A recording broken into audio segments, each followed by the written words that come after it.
That joke isn't funny anymore. Available on Amazon and everywhere.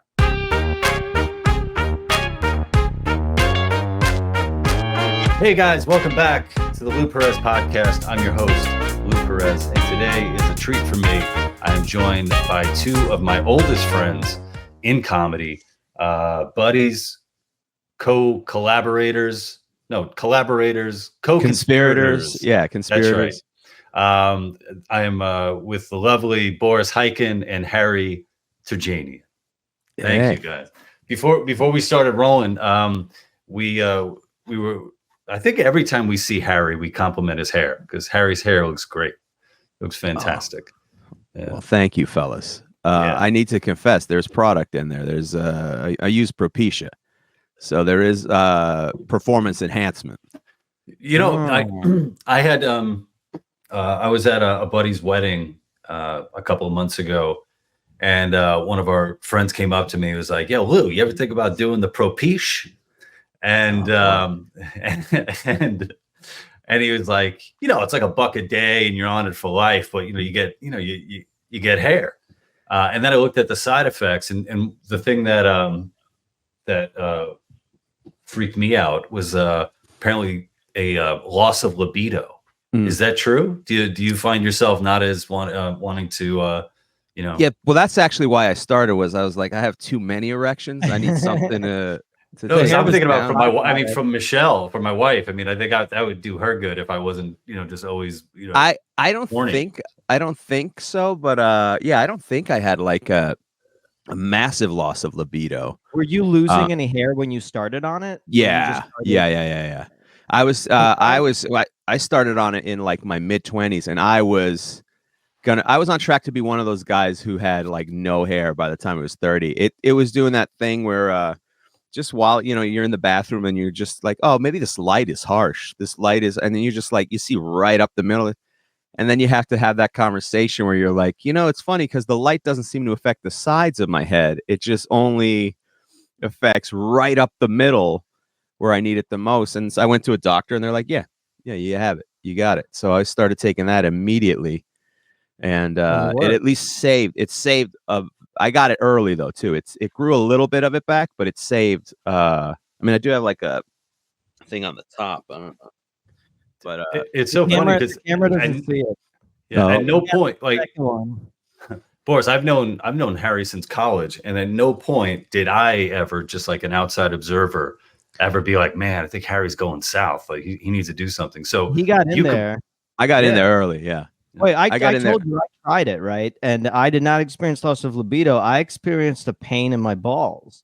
I used it so I got Hims, right? I got the the generic, off an app or whatever version. And I thought I had a hernia. I got this like pain, like I didn't even connect the dots. I didn't even connect it to the, finasteride. And I'd been using it for like probably at least a month, maybe 2 or 3 months. And I started getting like a pain in my nuts, and I thought I had a hernia, and I went to the doctor, and he's just like, well, have you been taking any medication? And I went to this like old school Russian doctor, and he's like, have you been taking any new medication? I was like, well, I guess a few months ago I started using this pill off an app. And he looked at me like I had 2 heads, and he was just like, do you want kids one day? I'm like, yeah. He's like, yeah, don't do any of that for now. This is like a company that's not based in America. They're not, obligated under the same regulations, and it messes with your hormones. And so for a majority of the people, probably Harry included, it's totally fine. But there's some percentage that can have an adverse reaction to it. And he's like, it's not nothing. There's a reason why it's affecting your hair. It's messing with like testosterone and other hormones. And so I stopped taking it. He looked at me, he was like, what are you, an idiot? Like taking a pill off an app, whatever. But I stopped taking it, and my balls stopped hurting like within a week, like within a few days. It was a great infomercial. It would be wild if he's like, you want to have kids with great hair? Then this is the one that you need to take. That'd be wild if he was like, do you want to have kids with me? With me. Yeah.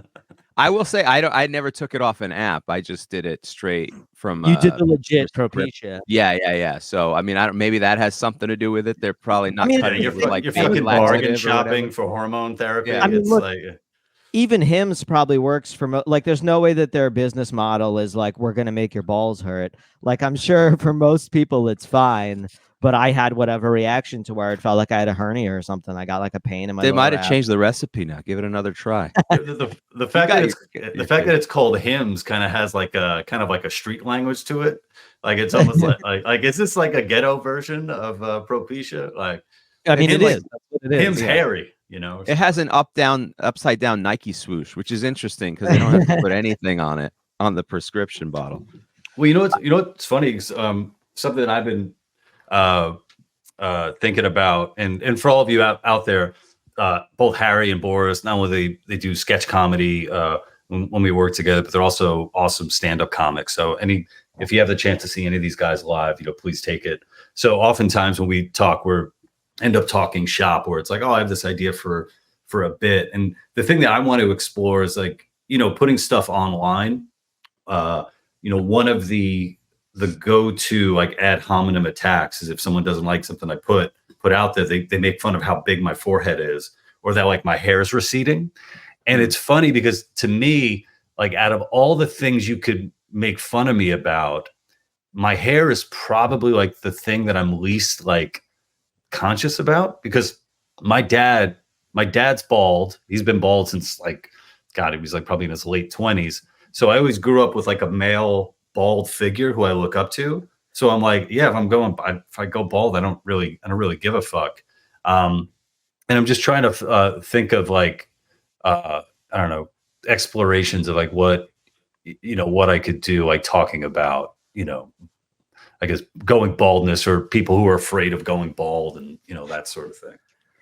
As a premise, like comedically? Yeah. I mean, one of the bits that I wanted to do is just like that I'm limited. Like if I am going bald, I'm limited on what I could do with my hair. Just right off the bat, like not only physically but also culturally. Like I can't get cornrows because people are gonna be like, oh, come on, man, what are you doing with the cornrows? And then the whole idea of like, there's a culture who said like cornrows, that's ours. But there's no culture who's like the comb over. That's ours. Yeah, nobody can touch the comb over. That's all our one thing. I feel like that's a pretty white guy move, the comb over. The comb over. It's I remember.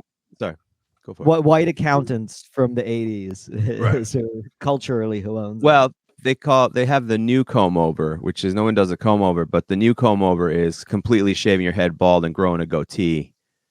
Or we call the Philadelphia Eagles fan syndrome. But I think there's something to maybe there's a thing you could do where you go, you'll know when I'm actually going bald when I start trying, very experimental hairstyles. That's really, yeah. The other way, like when I go with single cornrow, when I go cornrows, but there's only 3 rows. There's 2.5 rows. Smash mouth. When I do the smash mouth and dye the whole thing green, then you'll know that I'm going bald with it. Yeah, I mean, it wouldn't have bothered me so much the going bald, but I've always been overweight and I can't grow a beard properly. So it's like I don't got much to work with. I need to hold on to the hair. So maybe you can't be all 3. You can't be short, overweight, and bald. So I got the short part, and so the bald part I can't do anything about. So I have to stay fit, so I'm not short, fat, and bald. Yeah. Oh God, what did I do? Yeah, you still got enough to comb. It doesn't look bad. Yeah. Yeah, you might. I've been in a perpetual state of balding. It's actually stranger. I'm in like the what's that word? Uncanny valley of bald and not bald, where it's not balding, but it stopped. But it's here. not. I said it to my wife actually like just a week ago. I was like, I think I started balding like 10 years ago, but then I just stopped and haven't gone any balder. And she's like, no, you have. Well, for a while you had just an insane beard too. So I think a lot of like your attention was on this just massive. That's part of what it is. Maybe I'll put a fake mole like right here, and then nobody will ever comment on how I'm going bald because it's just too much to comment on my appearance. Boris will do a lot of facial accessories. Like, what's with the eye patch? Just no. Then Boris's doctor is going to be like, I can't believe you bought that mole. Off of from China. Yeah, with the I was just thinking about like the baldness thing, because I mean that is something. I mean, going bald is just like a real indication of, oh, you are getting old. I mean, the fact that I have all this fucking, I got starting to get more salt than pepper in my beard, and it's sort of like outside of dyeing it, which I haven't met anybody who, at least on the beard front, has done like a good job dyeing their beard. It always just well, because guys will do it on their own, right? I mean, if you really want it dyed well, you'd have to go to like a salon. That's why women go to salons. Guys won't do that, so you just get a box or whatever that just for men, which I'm sure is, it's like over the counter stuff. It's probably like the easiest, cheapest way to do it, and then it's just pitch black. The other thing you got to learn is this. I got that filler in my hair. Like sometimes I'll do like a powdered filler if when I'm performing, just because the lights, everything is lights above you, right? So there's nothing worse than getting a good tape and you just have it ruined. But don't do jet black, dark brown. Never jet black. That's the thing you got to do is dark brown. There's tricks to it. Never dye your hair all the way jet black. Go dark brown. And the older you get, don't do that thing where you keep it like shoe polish black. You go brown, and keep getting lighter as you get old. Alec Baldwin did this pretty well when he was on 30 Rock. He started going like, it'd be dark brown, then a lighter brown, and then you go Michael Douglas blonde. And then you transition. Finally, when you reach your late 70s, you can let it go white. And then when you're about to be buried, you could do like Al Pacino. You can finally like let it go. But you have to have 3 kids at that age. That's the only rule to it, is that you got to keep sticking it in until you're well past the fathering age. I don't know if you guys have been watching, but like Conan O'Brien has his podcast where, I mean, the people he gets on are just incredible. And recently he had on Al Pacino, and I've been watching just like clips of it on YouTube. And I'm a big Al Pacino fan, but I don't think he's the best like interviewee, and I don't know if it's something. It's probably because he's older now. He's in his 80s, but he seems a little bit kind of like, he's kind of more kooky old man now than, kind of actor who internalizes and, like he kind of seems a lot more of a goofball now than the roles that I think he's most memorable. Oh, I could see that, because also you got to remember, like, those guys, for those type of appearances, and this is pure conspiracy theory, but it is I do think they get the Joe Biden kid of getting pumped up with something to do those interviews, because he's like 80.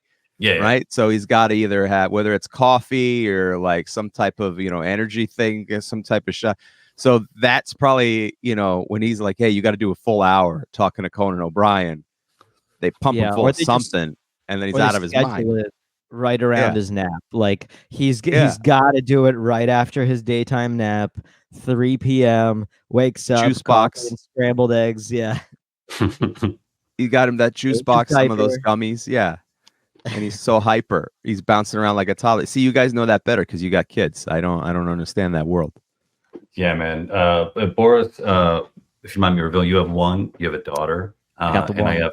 And I have 2 boys, and having 2 boys, it's amazing how hard we thought it was to just one, and then having 2 is pretty it's wild. It's just boundless, endless energy, because they're bouncing off the walls, right? They're bouncing off the walls. Well, they do this thing, and people who listen to the podcast are probably tired of me talking about it, but when they're outside playing, like at the park or anywhere else, like they're doing great. The second they come into the house, they're at war, just the 2 of them with each other. They won't leave each other alone. It's this thing where they bother each other, right? And they whine and they scream about how one is bothering the other, then the other will bother the other one. And then when you give them the option, like, no, just split up, like go somewhere else. They don't want to do it. So I don't know what that says about, kind of the relationship I don't know if it's just on a kid's level, or like maybe it says something, larger about, wait, you would rather be whining and complaining about somebody, but as long as you have that human contact. Yeah. Because the idea of not being around each other and just being chill, that you just can't do that. That's actually one of the more interesting things about it is it's happening in a primitive way with little kids, but it reveals the exact same proclivities in adults. It's just masked better. And so you see your daughter, your sons do this stuff, and it really reveals how some people either like crave conflict for the connection, or just watching them develop theory of mind, you're like, oh, I see, some adults do this because they actually don't have a fully developed theory of mind. They're actually really not considering at all how this worldview might happen from someone with a different experience or whatever else it is. It's very interesting. Maybe it's also little kids, they have it's just pure selfishness, for a lack of a better word, in the sense that I want what I want. So I want you around me, but I don't want you to do what I do when I need it, which is sometimes how I've had to approach relationships, which is not healthy. But I'm like, I want you around. I want to do my own thing, but I want to be able to come to you when I need you. And I don't need you coming to me, bothering me with your stuff. Right. Years ago, my buddy and I was like playing guitar a little bit, and we wrote a few songs together. And one of the lyrics of the one song, it was about a girl, and it said, "I wish there was a way to be in you without being around you." Wow. Just a terrible thing. Some pretty deep lyrics. Yeah. Hole would have taken that song, and Courtney Love would have done something with that. Yeah, with in the mid-90s. It's like my wife, will bring the kids to the park, and the other week she kind of like had a story about, they're like older kids, they're probably like 8 or 9 years old, and my oldest is 4, and they're kind of being like manhandling the little kids, and then at one point, one of the older kids came up to my wife and said, "Is that your son? He hit me," and apparently like the father was just kind of like, the kid's father was there too. It was just kind of like kind of like a shithead. I forget what his response was exactly. But it was like a perfect example of like, oh, like shitty parents raise shitty kids. Sure. Yeah. And then later on, I had to explain to my son, like, no, what you did was great. You stuck up for yourself. And I'm glad that you stuck up for yourself, and you will never get in trouble for sticking up for yourself, especially, when it comes to like an older kid. Thankfully, I haven't been in a position where I have to kind of have a talking to like a 9 or a 10-year-old who are fucking with my 4-year-old, because that's tough. Because I'm wondering what, can I throw like dirt in a 10-year-old's eyes, something like that? Like I don't have to physically fight them, right? But can I do something like that? We had that where we went to a playground, and older girl who actually was not as old as I thought. She was just huge. But like this girl that I think was like maybe 9, but like the size of maybe a 13-year-old, had like immediately come up to my daughter and was just like, "Do you want to play with me?" And so of course she's like, "Yeah, she can play. That sounds great." But then she kind of started like making decisions on her behalf and grabbing her hand and come up this, no, do this and take this. And it's like tough walking that line between like, you need to not, I mean, it's not that tough, because ultimately I'm going to tell somebody not to mess with my daughter, and I'm going to say, you need to, if she doesn't want to do it, she doesn't want to do it. So that's too bad. But this girl was there and being watched by her older brother, who was just on his phone the whole time and clearly didn't have like parents that were really keeping an eye on her, or maybe calling out behavior that's socially weird so that their kid doesn't end up being socially weird. Yeah. And she was just clearly lonely, but like bossing around, or trying to boss around a 2.5-year-old, where I got to be like in the position to stand up to a giant 9-year-old. I like that your thing was almost my size, by the way. I would have taken him, but he was just much bigger. I would take on like a lightweight 9-year-old or cruiserweight, but not a heavyweight 9-year-old. Her, it was a cute little girl, but she was just, still 4 times the size of my daughter, and like, oh boy, could push her around. I had a joke about how I don't want my kids to be bullies, but if they are bullies, I hope they only bully kids whose parents I can beat up. That's funny. Because I feel like it's just like naturally these positions that you're in where you want to protect your kid, especially if the power dynamic is there's such a big differential there. You know what you got to do is you got to do mixed dual jujitsu with you and your kids. Like if there's a place where the adults and the kids can, like in a tournament, where fathers and sons can fight other fathers and sons. Yeah, like like a fight kids club or something like that. Yeah, like a fight Parent and Me gymnastics and stuff. They need to do Parent and Me jujitsu for sure. Yeah. I mean, I think that the self-defense jujitsu and all that is just a reality, something that I want my kids to do, just because it not only is it help them build confidence and all that, and it's just great for them all around, but the reality is there's just so many people out there who are just happy to bully others, and for the most part, I think most bullies never get any recourse. Most bullies kind of go throughout their life just pushing people around. It is satisfying to watch those videos where somebody's bullying somebody, and then it turns out that other person knows some type of martial arts that they were. It is fun to watch like a bigger person get dropped onto the concrete after messing with someone else. Those are very satisfying. That, and also prank videos gone wrong where the person grabs the person doing the prank and puts them in a chokehold. Oh yeah, those are very satisfying. That one guy that got shot at a mall, I think he didn't die, which makes this okay. But even still, the dude was just going and fucking with people, and eventually he fucked with the wrong dude. And don't wish death on anybody for doing pranks, but also that happening on occasion to hopefully make those people think again about you could do this for content. Literally anyone could do it for content because it doesn't actually take any creativity. It just takes the gall to fucking bother people who don't want to be bothered. Right. Yeah. And for whatever reason, people are glued to watching social interactions, but that doesn't make it a good thing. And so maybe a couple shootings here and there, you think again about it. Yeah, it seems like there are, I guess, a number of Twitch stars, and I couldn't really explain to you. I couldn't tell what Twitch is. I don't follow. We're all too old.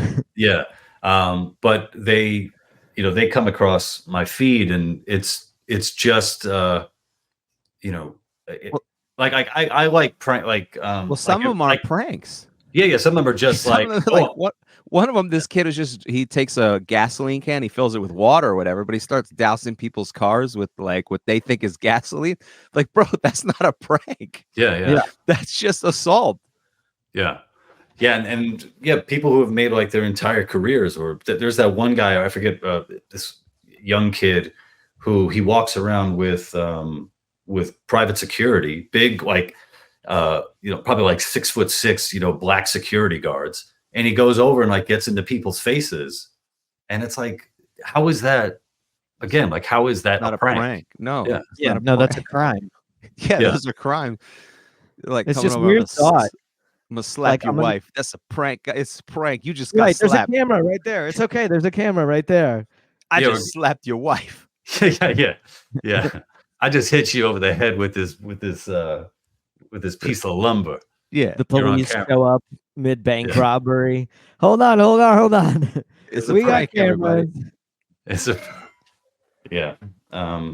was the mentality is rough, man. It's just why do that stuff? People are so starved, I guess, for attention.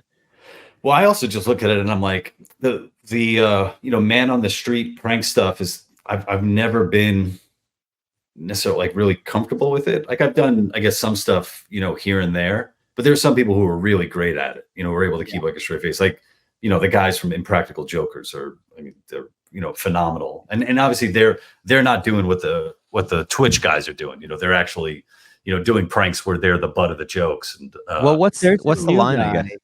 There's a new guy, a younger guy who was at the DNC convention. Oh yeah. And I've seen him do a bunch of stuff. I just saw him with a it was a guy who was in front of the Trump Tower selling Hillary swag, and he talks about how he's retired and he kept pronouncing it retarded and pretending that he has a foreign accent.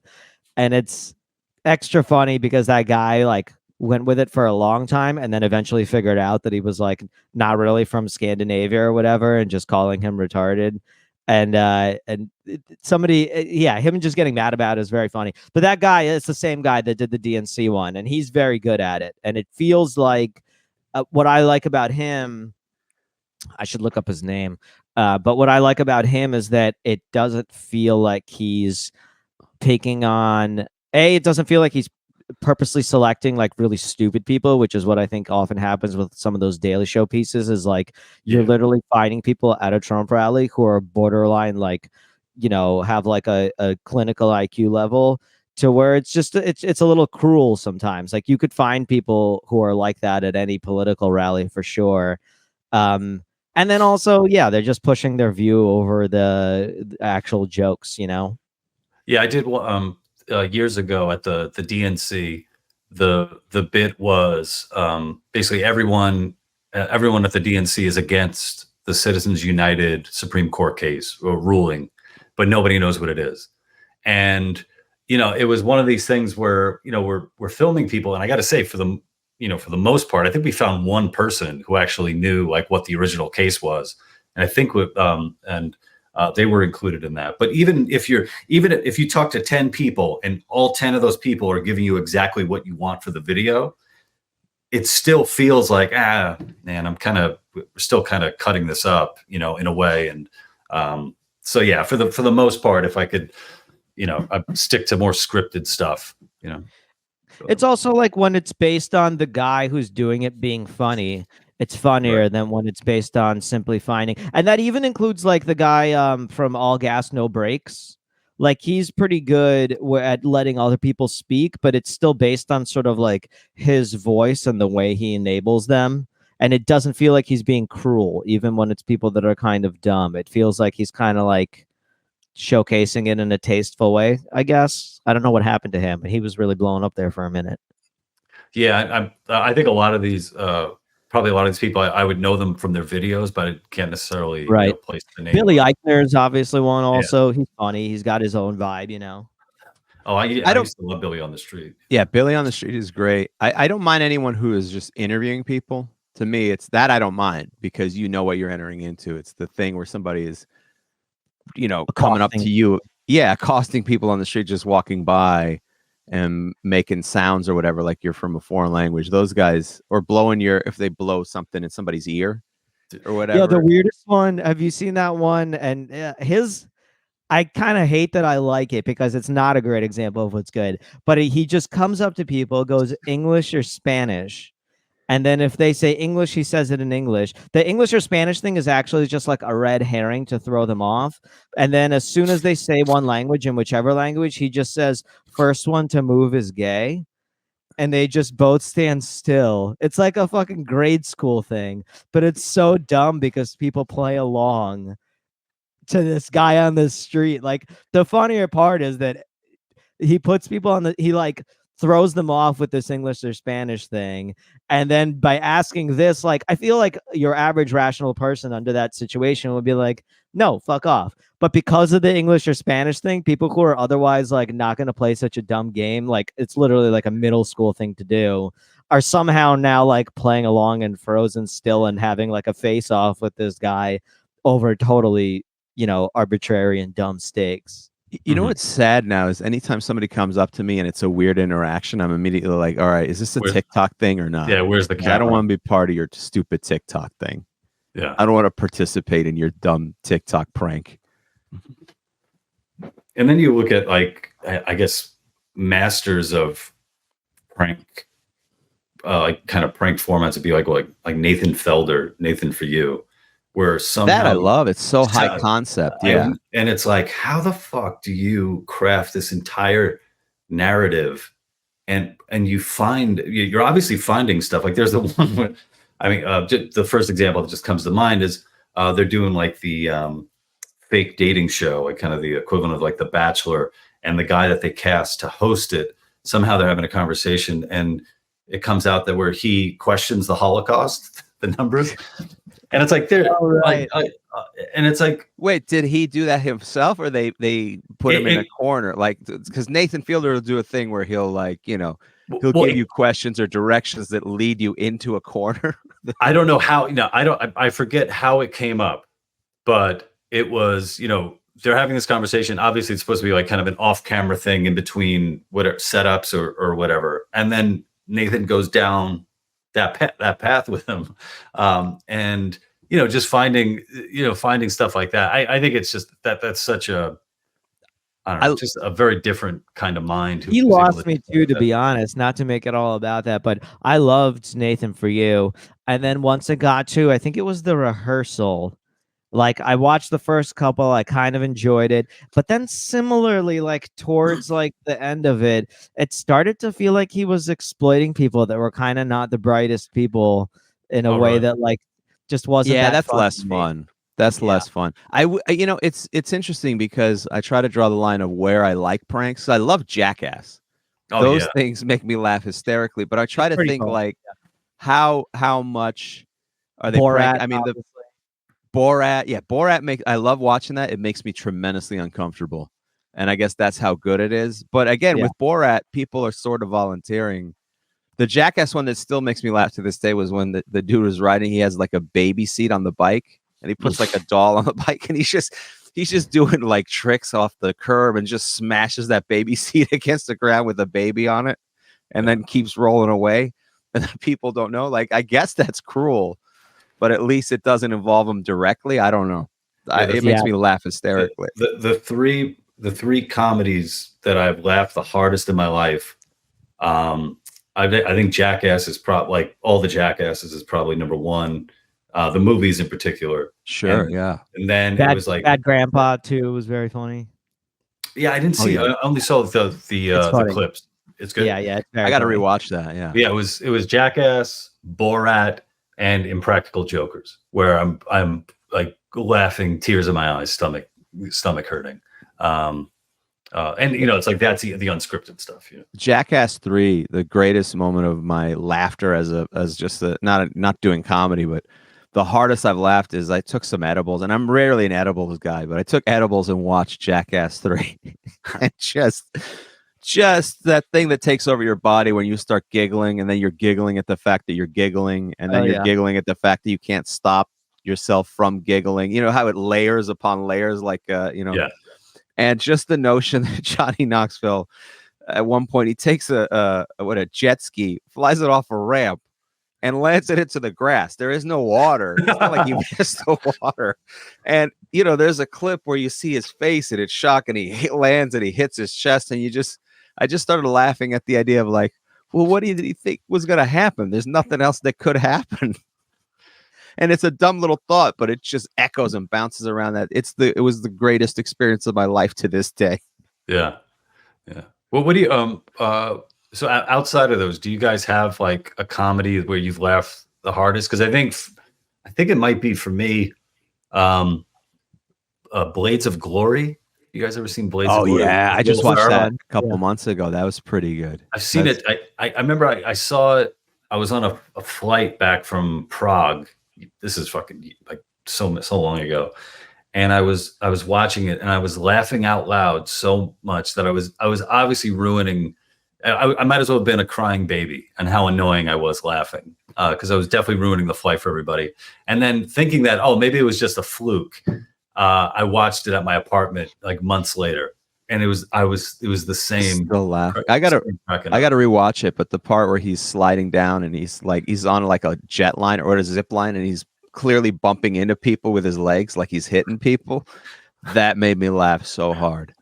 Yeah, that's a good one. Boris, what's yours if you have one?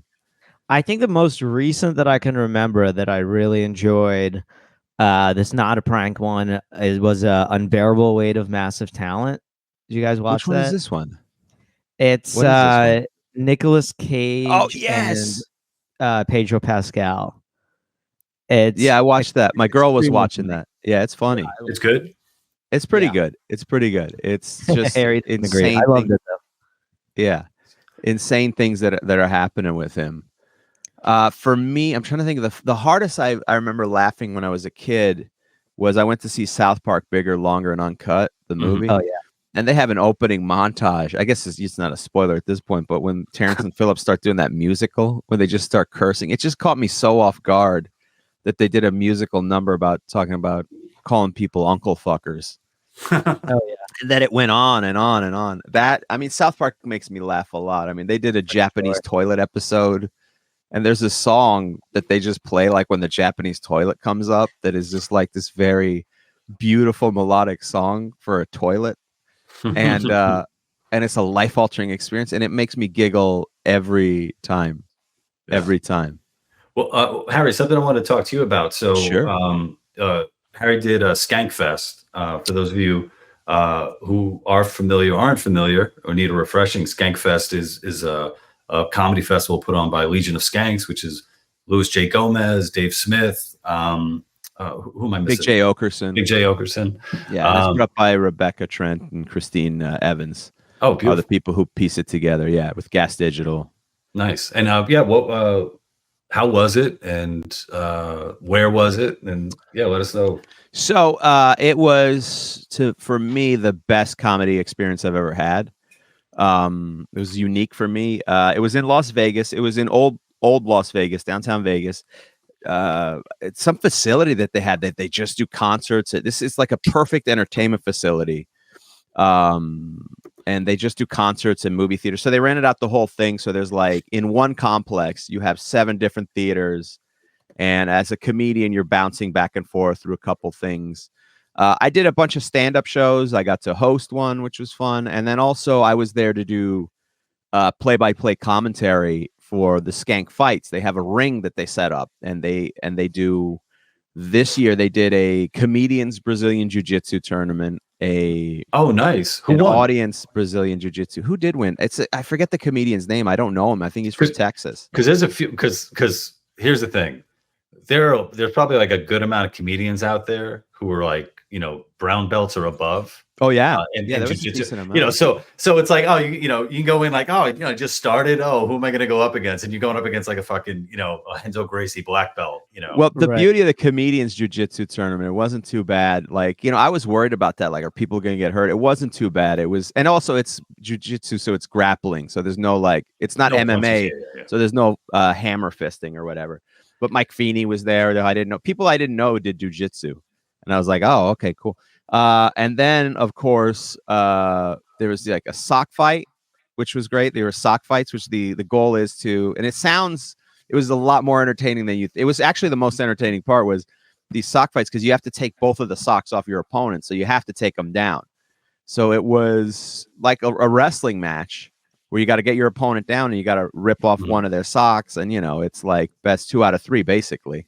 Who can get the 2 socks first. That's fun. That's funny. We did one sumo match, some slap boxing.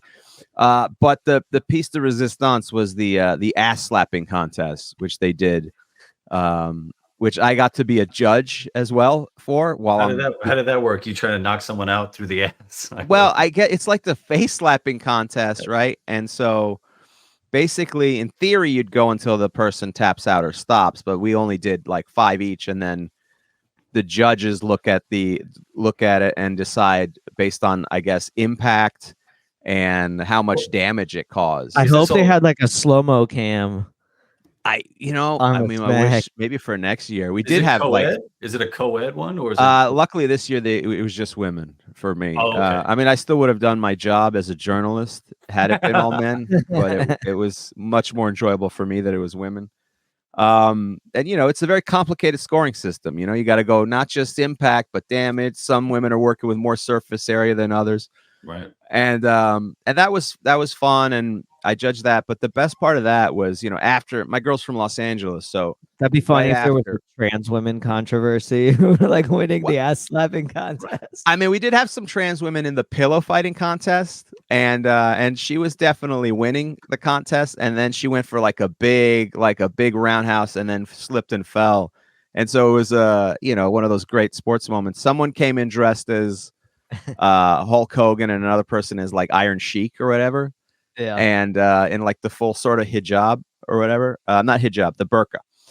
And so, obviously not a person of Muslim descent, but that's what was funny about it. They're just fighting each other. And so the one who was wearing the burqa wins the thing. And so I start chanting, "Do you believe in miracles?" And also, "Do you believe in Allah?" So, it was both. But it was the best for me because I do commentary, so I got to combine all of it. But it was a little scary and tricky because I thought I was just doing the broadcast, but I knew there was a possibility. Now I'm talking to the house mic live, and I have Big J Okerson with me, and people are making jokes and stuff. And so now I have to do play-by-play, and I'm making jokes.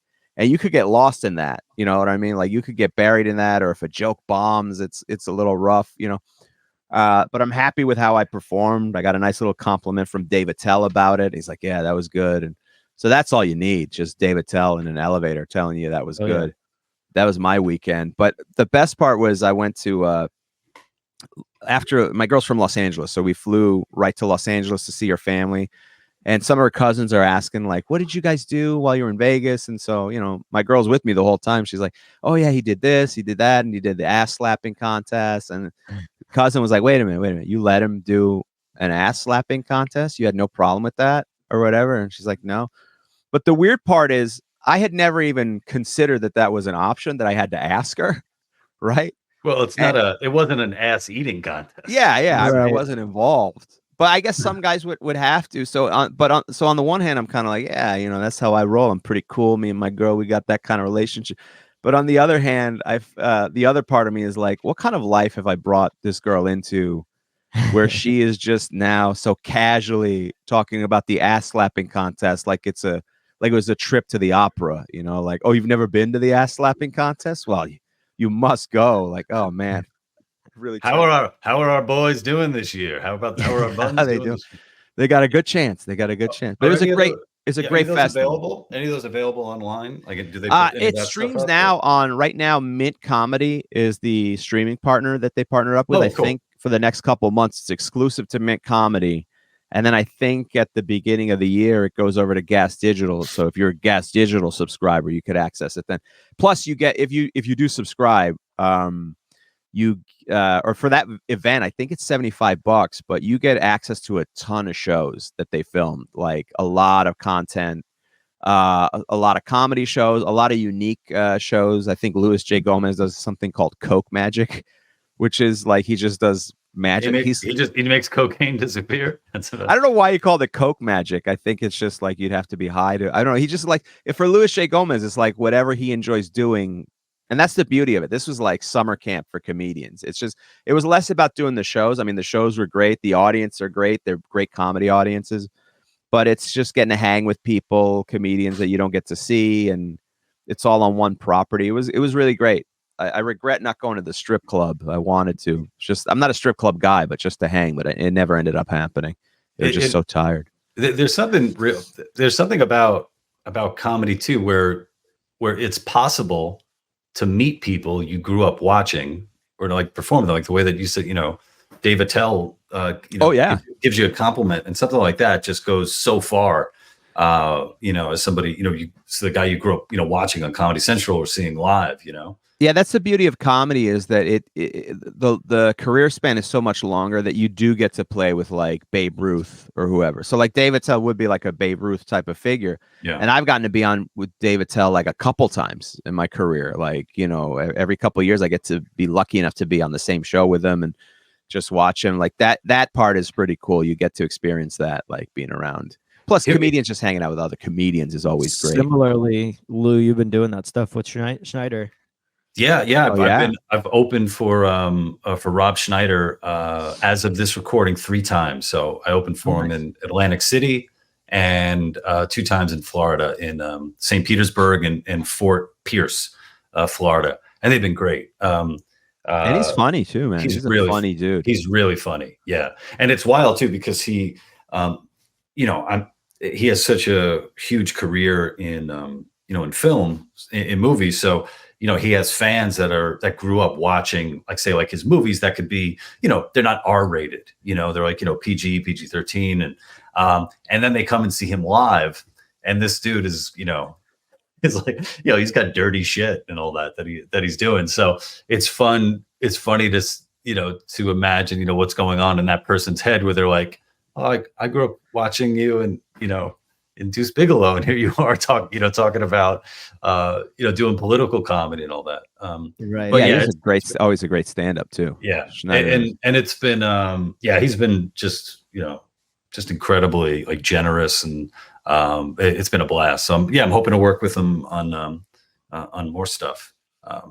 Well, you deserve it, certainly, and I'm glad he saw. Glad he read your book, and I'm glad he saw how funny you are, and I think it's a perfect fit because you are a funny dude. So, thank you.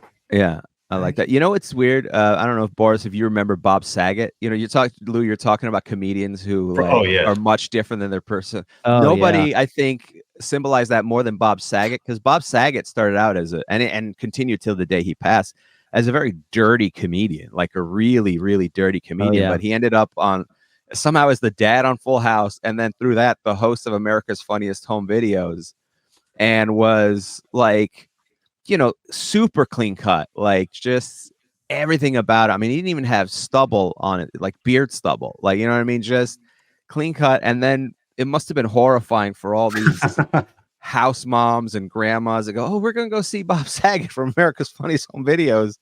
And then he's up there talking about, you know, genitals and you know, bodily fluids, like just what a nightmare. Songs about who's gay. Yeah. He pulls out the guitar. Okay, thank God he's going to sing some songs. Yeah. Maybe he'll do some Joni Mitchell covers or something like that. Yeah. Like how many walkouts he must have had. He must have the record for most walkouts just by virtue of that throughout his career. Yeah.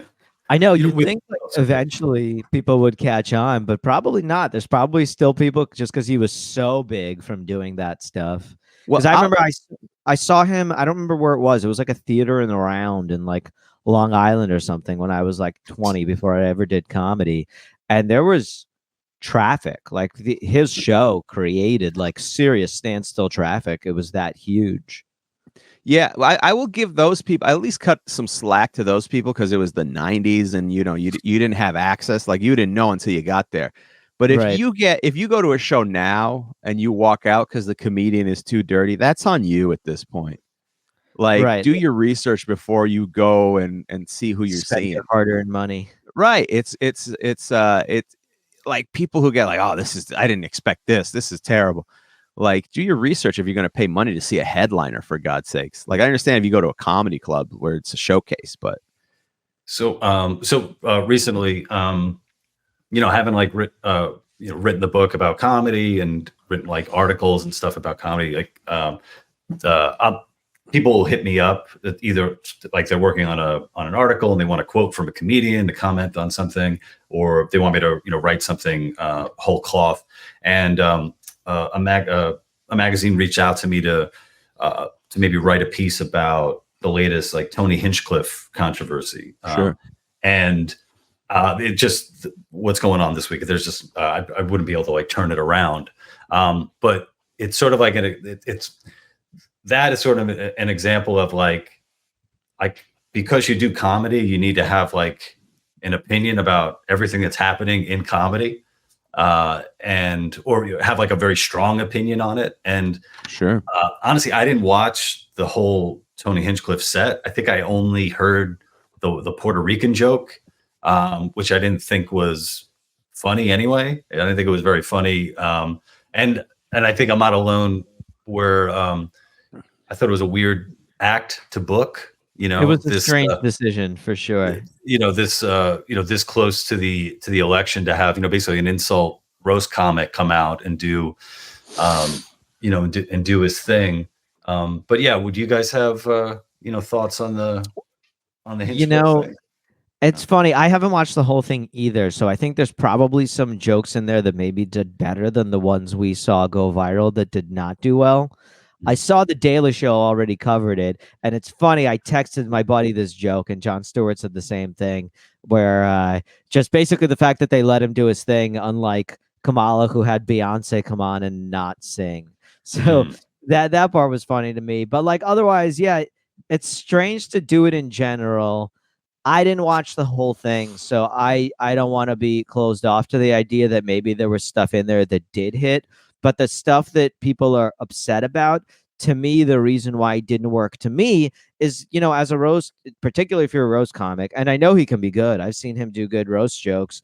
You want to kind of like kill the sacred cow, but he wasn't really killing the sacred cow of his audience. You know, it felt like he was trying to troll the wrong crowd who's not sensitive about those things. Troll them about the things they're sensitive about. Make jokes about like being afraid of your kid being beaten in a sport by a trans woman, or a joke about like being afraid of the immigrants, not a joke about the immigrant. Like, it just felt like you want to kill the sacred cow of the people you're talking to.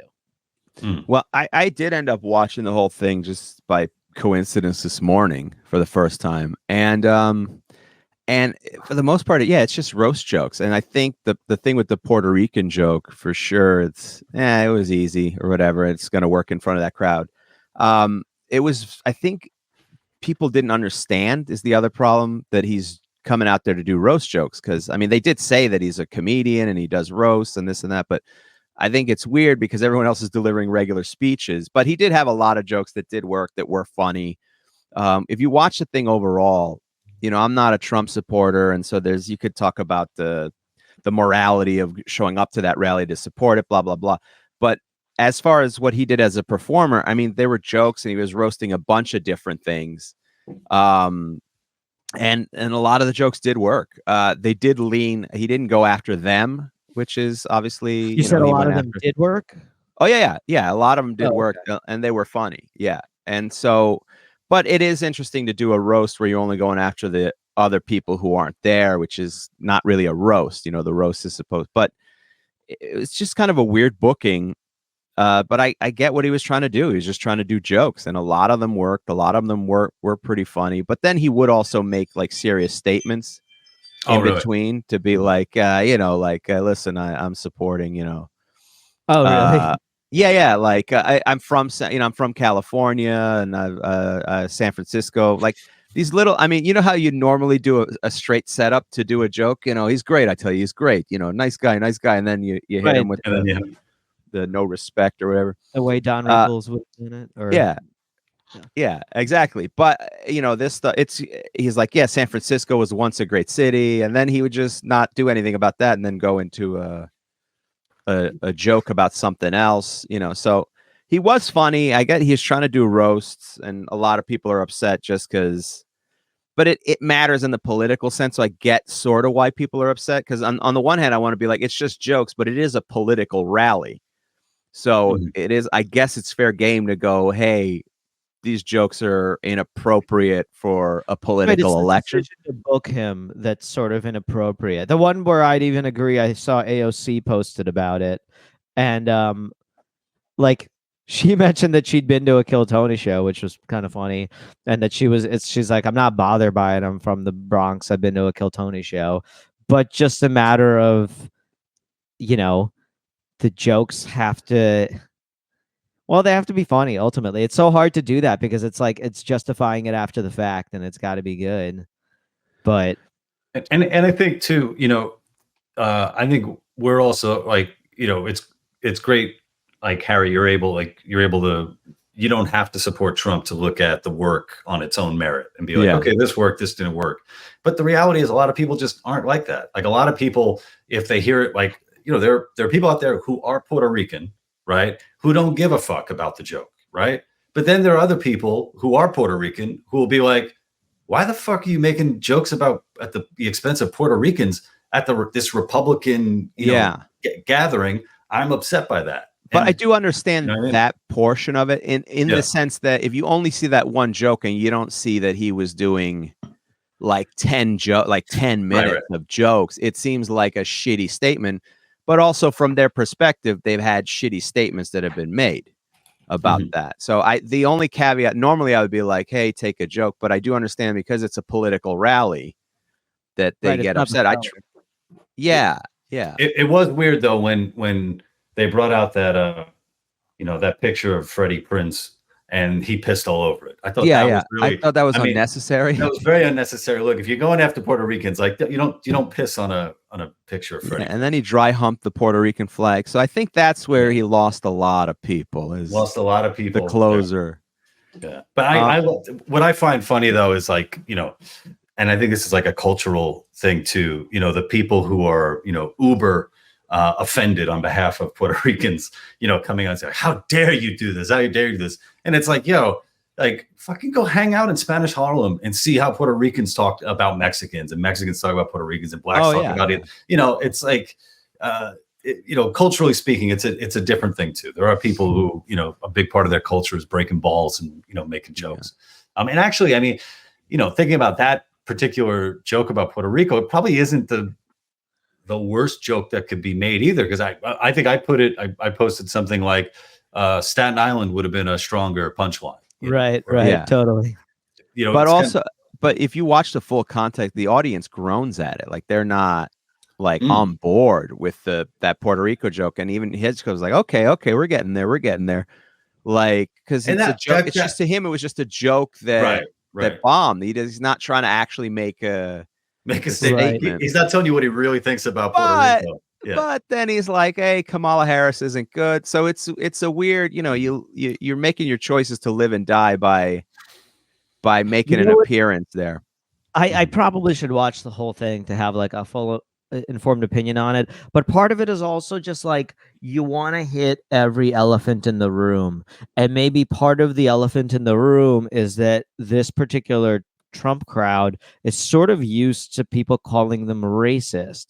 And so like there is a little bit of an elephant in the room there that might cause them to groan, where like it's not that you can't joke about that or you can't do it, but you have to call out that elephant itself, like there's the doing the joke that could be conceived as racist about Puerto Ricans, but then there's also do a joke about the idea that these people might be self-conscious about being called racist about Puerto Ricans, like something to just like put it all out there.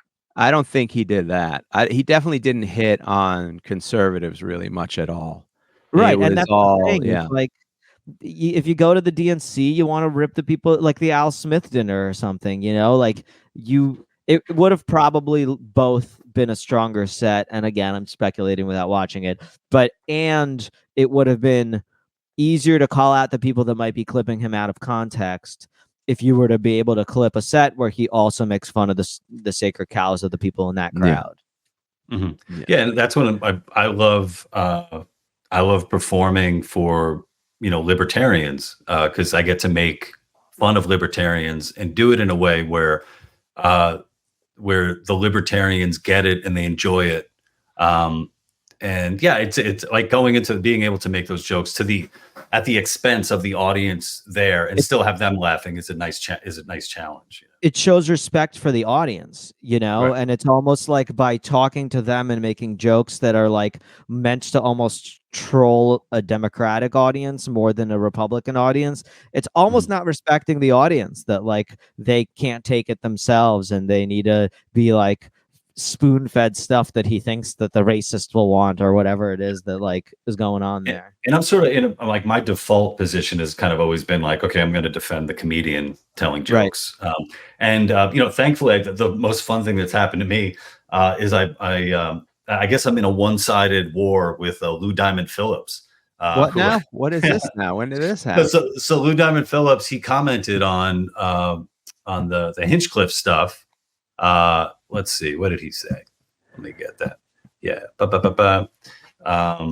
So let's see.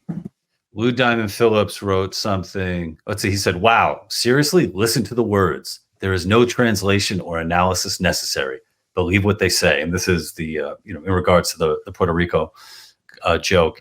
And then somebody commented, dude, you are over your skis on this one. You fell for the lib manipulation. He's a local comic. You could have watched the whole thing. You could have seen the sold out crowd. You could have seen the thousands watching from outside, but you fall for the we are all deplorable. To which, and this is the first one that I saw from Lou Diamond Phillips. He says, cool. He's a comedian. Funny. I see you're a white cis dude from Texas. Oh, your experience is far different from mine. Profiled in airports after 9/11, not hired as a waiter, but as a busboy. The pay disparity I still endure, but cool. Tell me I'm wrong from your privileged position. Now, I got to tell you, at first, I only saw the text. I didn't know who it was from. And then I looked and saw it's from fucking Lou Diamond Phillips. Yeah. Lou Diamond Phillips talking about privilege, talking about being a busboy instead of a waiter, blah, blah, blah. And to which I reshared him and I said, a Filipino actor who takes roles away from Mexicans is mighty privileged. And then I accused him of cholo-face for his role in Stand and Deliver. And then I said, La Bamba, more like La Frauda. And then, pointing out when it comes to this idea of privilege, Filipinos are one of the highest earners in the United States when it comes to income and wealth. And then so like I said, it's a one-sided war. I don't think Lou Diamond Phillips knows that I'm fighting, but I'm enjoying fighting it. It's been fun, You got you're getting in that the celebrity world, Lou. You're rubbing elbows with Rob Schneider. You're going after Lou Diamond Phillips. I mean, there's a lot of celebrities. Yeah, this is me back in 1989. I'm going back to 89, man. This would be big stuff. But to see a guy who's he's got to be 60 years old, accusing a dude who he doesn't know on Twitter of being a privileged cis white man. It's like, dude, you're a movie star, and one of the big controversies is you've played Latino actors and you're not Latino. So it took me a long time to learn that he wasn't Latino. Wait, he's not Latino? No, he's Filipino. Oh, Lou Diamond Phillips is Filipino. And my parents named me after him. Is that true? Wow, that's very nice. That's crazy. They waited like 8 years. The weird part is you had a different name. They legally changed your name at 8 years old. Yeah. And now they saw Obama. They're like, this is good, which is weird because they could have named you Richie after Richie Valens. Yeah. But they named you Lou after Lou Diamond Phillips. Well, to be fair, Lou Diamond Phillips is a lot better looking than Richie Valens. So if anybody saw that. But there you go. One more thing I want to talk to you guys about, and then I promise I'll let you go. So I'm going to be going to Texas in November 15th, 16th, and 17th. Austin, San Antonio, and Houston. Doing some shows there, and they've been trying to find a location for Houston, and one of the guys who's putting the show together just told me that they had a place locked down, but then the venue called them back and said, we're actually not comfortable with you doing the show here. What was this for? What event was this for that you're trying to book? I'm doing something with the Mises Caucus of the Libertarian Party in Texas. So I wish I had more information about what made them uncomfortable with me, headlining a comedy show, but it seems like such a throwback. It's like, really, we're still doing this? Like, a venue doesn't want to book a comedian because I hate that no matter what side you're from. I think that's a shitty thing to do. Yeah. Yeah. That's pretty rough. Yeah. Sorry, Boris. Yeah. I was just saying in general, all that kind of stuff to me is just like, it's up to the venue, but at the same time, like if people want to see the show, if there's an audience that wants to see it and there's someone that wants to perform it, I don't know. It just seems inherently illiberal to want to prevent like basically consenting parties, the performer and an audience, from doing that. Well, you know that it's not the venue, because if it was up to the venue, they would not have booked that date in the beginning. So for them to call back after the fact means that they received some type of correspondence or something from somebody else complaining, which is I don't care what side you're on. That's just it's anti-free speech. I know that a lot of the comedians doing, I think Rich Voss and Judy Gold were doing some type of Jewish comedian tour. Oh yeah. That they've had a lot of venues either shut down or bomb threats from the other side. By the way, it goes on either way. Hilarious. Rich Voss is Jewish and not Italian. Oh yeah. I think Rich Voss, Judy Gold, Aaron Berg too. Aaron Berg. Yeah. And, Aaron was telling me there were like a number of venues where, either you had people protesting outside or the venue just canceled outright. And whether you agree with that side or not, it's you shouldn't be closing down venues. Yeah. I think they were doing it in support of like raising money for Israel in some capacity. But yeah, it just feels like a throwback. I'm like, we're really like, is this 2015? Like, what are we, but it's never really stopped. It's just people got their, get bored and, it's never stopped. But I mean, it goes both ways, doing bomb threats. It's just dumb. It's just dumb. Yeah. And bomb threats are definitely the worst prank that you could do. That's true. That's true too. Going back and talking about some of those pranksters. But boys, thank you so much for talking with me today. I'm going to get this one out ASAP. All right. And so, guys, you've been watching and or listening to Boris Khaykin and Harry Terjanian. Do you guys have any gigs coming up? Anything you want to promote? First of all, I'll say to make you feel better that my parents named me after Robin Williams in Moscow on the Hudson. Not a real Russian. Did they really? No. Okay. I'll be at the Williams Center. I don't know if you'll be there then, Lou, November 16th, as well as November 30th in Rutherford, New Jersey. And Beautiful. I'll be at Yard of Ale in the Poconos on November 23rd. That should be a very fun show. Excellent. You can see me, I think, every weekend in November. Every Saturday, I'll be at Broadway Comedy Club if you want to see me. Thursdays, that's in New York City, in Manhattan. Every Thursday, I think I'm booked at Eastville Comedy Club in Brooklyn. But just follow my social media, more important than anything, at Harry Terjanian. There's some good stuff on there. And just, like, comment, and subscribe. Help us out, whether it's Instagram, TikTok, YouTube, whatever, at Harry Terjanian. All right.